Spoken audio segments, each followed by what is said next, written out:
समंदर की गहराइयों में आपको कोई ऐसी चीज मिले, एक ऐसी डिवाइस जो हमारे इतिहास की सारी समझ को पलट दे, तो क्या हो? एक ऐसी डिवाइस जो न सिर्फ आपको यह बताए कि आज कौन सा दिन है, बल्कि यह भी बताए कि चांद आज कैसा दिखेगा, अगला ग्रहण कब होगा और कौन सा ग्रह कहां होगा। आपको बता दूं कि यह कोई काल्पनिक डिवाइस नहीं, बल्कि एक हकीकत है, एक सच्ची घटना, एक ऐसी खोज जिसने इतिहासकारों, वैज्ञानिकों और पुरातत्वविदों की नींद उड़ाकर रखी है। आइए जानते हैं पूरी कहानी को। आज से करीब 2100 साल पहले एक जहाज जो अपने साथ ले जा रहा था कई सारे बेशकीमती सिक्के और रेयर आर्टिफैक्ट्स। यह जहाज समंदर की लहरों को चीरता हुआ आगे बढ़ रहा था, लेकिन तभी एक भयंकर तूफान ने उसे अपने आगोश में ले लिया। हवा की चीख और लहरों की दहाड़ के बीच देखते ही देखते पूरा जहाज उस तूफान की भेंट चढ़ गया। इस घटना को करीब 2000 साल बीत जाते हैं और जहाज पर मौजूद कीमती सामान 2000 सालों तक समंदर की गहराइयों में जंग खाता रहता है। फिर आता है साल 1901। मैंग्रीज के कुछ स्पंज डाइवर्स एंटीकाइथेरा टापू के पास समंदर की तलहटी में खोज कर रहे थे। उनका मकसद कीमती स्पंज या पुरानी मूर्तियां ढूंढना था, लेकिन अचानक उन्हें एक पुराने जहाज का मलबा दिखाई दिया। एक प्राचीन जहाज जो पूरी तरह से टूटा फूटा था, लेकिन उसमें कुछ था जो सामान्य नहीं लग रहा था। समंदर की रेत में बिखरे पड़े थे टूटी हुई मूर्तियां, बर्तन और हजारों साल पुराने अवशेष, लेकिन इन्हीं खजानों के बीच एक हरा सुनहरा जंग खाया हुआ कांसे का एक टुकड़ा मिला। देखने में यह एकदम बेजान लग रहा था। ऐसा लग रहा था जैसे यह किसी टूटी हुई मूर्ति का हिस्सा हो, या फिर कोई समुद्री कचरा गोताखोर उस कांसे के जंग खाए हुए टुकड़े को अपने साथ समंदर की गहराई से बाहर तो ले आए। लेकिन बाद में किसी ने भी उस पर ध्यान नहीं दिया, ना ही गोताखोरों ने और ना ही संग्रहालय वालों ने। उसे बाकी चीजों के साथ एक बॉक्स में डाल दिया गया, जैसे हम पुराने कबाड़ को डस्टबिन में रख देते हैं। लेकिन इतिहास को बदलने वाली चीजें अक्सर यूं ही अनदेखी रह जाती हैं। लेकिन इस बार कुछ अलग होता है। इस बार इतिहास अपने रहस्यों को खोलना चाहता था। कुछ ही महीनों के बाद मई 1902 में एक ग्रीक पुरातत्वविद वलेरियस स्टेज इस जंग लगे टुकड़े को देख रहे थे। तभी अचानक उन्होंने उसमें कुछ ऐसा देखा जिसे देखकर वह चौंक उठे। उन्होंने देखा कि उस कांसे की ढली हुई परत के नीचे एक गियर लगा था, वही दांतेदार चक्र जो आज घड़ियों, इंजनों और मशीनों में इस्तेमाल होते हैं। अब यह कैसे संभव हो सकता है? क्या प्राचीन यूनानी लोग गियर टेक्नोलॉजी जानते थे, वह भी 2000 साल पहले? वलेरियस ने जब यह बात अपने साथियों से कही तो ज्यादातर ने उनका यह कहते हुए मजाक उड़ाया कि भला 2000 साल पहले कोई मशीन कैसे बन सकती थी। लेकिन वलेरियस का शक अब विश्वास बन चुका था। उस कांसे के पत्थर जैसे टुकड़े में कुछ तो जरूर था जो आज की मशीनों जैसा लग रहा था। शुरुआत में कुछ लोगों ने सोचा शायद यह कोई एस्ट्रोलॉजिकल क्लॉक रही होगी या कोई नाविकों का दिशा बताने वाला यंत्र रहा होगा। लेकिन जब उन गियर्स को ध्यान से देखा गया तो उनका जाल इतना जटिल था जिससे यह साफ हो रहा था कि यह कोई भी सामान्य उपयोग की चीज नहीं हो सकती। लेकिन यह वास्तव में क्या था, यह जान पाना बड़ा ही मुश्किल था, क्योंकि समस्या यह थी कि इस यंत्र की हालत बहुत ज्यादा खराब थी। यह पूरी तरह से टूटा हुआ था। समुद्र में सदियों तक रहने की वजह से यह दर्जनों टुकड़ों में बिखर चुका था और वलेरियस के पास उस समय ऐसी कोई तकनीक नहीं थी जिससे इसके अंदर झांक कर देखा जा सके कि इसके अंदर आखिर क्या है। साल दर साल समय गुजरता जा रहा था। अब किसी का भी ध्यान इस डिवाइस पर नहीं जा रहा था, क्योंकि दुनिया को युद्ध लड़ने से फुर्सत ही नहीं थी। पहला विश्व युद्ध हुआ और उसके बाद दूसरा विश्व युद्ध छिड़ गया, जिससे पूरी दुनिया में राजनीतिक उथल-पुथल हो गई। पूरे विश्व में आर्थिक तंगी आ गई और रिसर्च के लिए संसाधनों की कमी हो गई, जिससे कई दशकों तक यह यंत्र बस एथेंस के राष्ट्रीय संग्रहालय में एक कोने में पड़ा रहा।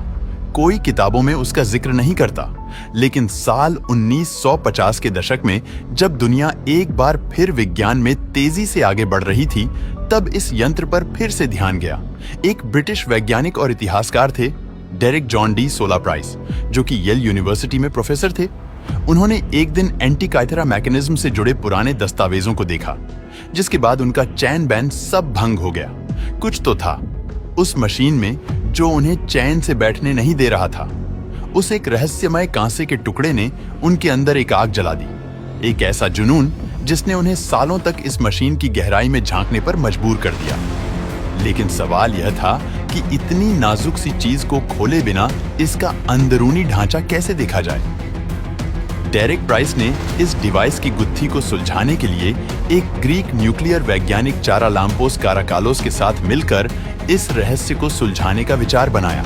साल था 1970 और दोनों ने इस प्राचीन डिवाइस के अंदर झांकने की एक नई तकनीक अपनाई, एक्सरे और गामा रे इमेजिंग। एक्सरे और गामा रे के द्वारा यह पहली बार था जब इस मशीन के अंदरूनी हिस्सों को बिना तोड़े देखा जा रहा था, और जो सामने आया उसने विज्ञान की नींव हिला दी। इसके अंदर से करीब 30 गियर्स, जिनमें कुछ इतने बारीक थे कि उनमें सैकड़ों दांत थे, और हैरानी की बात यह थी कि हर एक दांत सटीकता से कटा हुआ था। इसके अंदर गियर्स के अलावा दिखे कुछ केंद्रीय डिस्क, एक्सेल्स और ऐसे रोटेटिंग डायल्स जो शायद सूर्य, चंद्रमा और ग्रहों की गति को दर्शाते थे। इस डिवाइस के कुछ टुकड़ों पर यूनानी भाषा में नंबर लिखे हुए थे, जैसे 1976 223। इन नंबरों को देखकर इतिहासकारों के कान खड़े हो गए, क्योंकि यह नंबर महज अंक नहीं थे। यह थे मेटोनिक साइकिल और सारोस साइकिल के संकेत। दरअसल यह खगोलीय चक्र थे जिनकी मदद से हजारों साल पहले लोग ग्रहणों की भविष्यवाणी किया करते थे।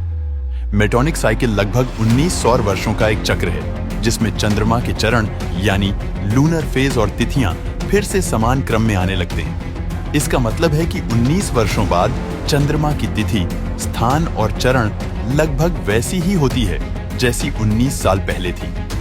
इसे एक उदाहरण से समझिए। मान लो अगर आज पूर्णिमा है तो आज से 19 सालों के बाद सेम उसी तारीख को फिर से पूर्णिमा होने की बहुत अधिक संभावना होगी। वहीं सारोस साइकिल लगभग 18 वर्ष 11 दिन और 8 घंटे की होती है, जिसके बाद सूर्य और चंद्र ग्रहण एक ही क्रम में फिर से होते हैं। अब यह बात साफ हो गई थी कि यह डिवाइस कोई घड़ी नहीं थी, बल्कि यह एक खगोलीय मशीन थी। एंशिएंट ग्रीक्स न सिर्फ इन चक्रों को जानते थे, बल्कि उन्होंने उन्हें गियर्स में ढाल दिया था। अब वैज्ञानिकों ने यह तो जान लिया था कि यह डिवाइस आखिर क्या थी और इसको क्यों बनाया गया था, लेकिन वैज्ञानिक इसका एक 3D मॉडल बनाना चाहते थे ताकि वह यह जान पाए कि यह मशीन देखने में कैसी थी और क्या वह सच में खगोलीय गणनाएं कर सकती थी। लेकिन इसमें एक बहुत बड़ी समस्या थी, वह यह कि यह मशीन 82 टुकड़ों में टूटी हुई थी।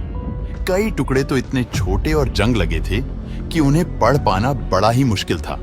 इसके अलावा सबसे बड़ा सवाल यह था कि कौन सा गियर किस डिस्क से जुड़ा था, उनका अनुपात क्या था, इन गियर्स ने खगोलीय गतियों की नकल कैसे की। लेकिन साल 1990 के दशक में एक और जुनूनी शोधकर्ता माइकल राइट ने इस डिवाइस की अधूरी खोज को आगे बढ़ाया। माइकल राइट ने इस डिवाइस को स्कैन करने के लिए 3D एक्स-रे टोमोग्राफी और CT स्कैन का सहारा लिया और उसे और भी विस्तार से समझा।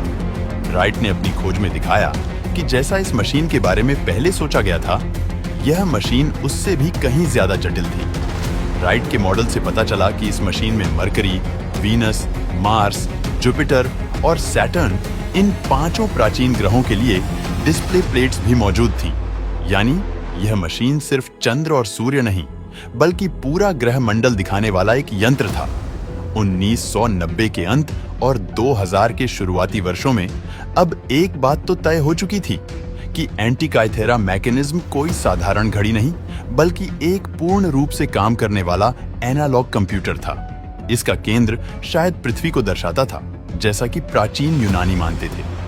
ग्रह उसके चारों ओर घूमते दिखाई देते थे, और जब कोई ऑपरेटर साइड वाला हैंडल घुमाता तो यह मशीन अलग अलग गियर्स के जरिए ग्रहों की स्थिति, चंद्रमा की अवस्था और कैलेंडर की तारीखें दर्शाती। खोजकर्ताओं ने देखा कि इस डिवाइस में 3400 से ज्यादा यूनानी अक्षरों में लिखे हुए शब्द लिखे हुए हैं और एक छुपा हुआ इंस्ट्रक्शन मैनुअल, जिसमें यह बताया गया है कि इस डिवाइस को किस तरह से इस्तेमाल करना है।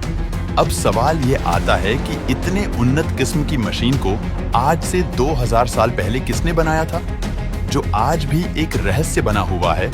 दोस्तों, वीडियो पसंद आया हो तो लाइक और शेयर करें।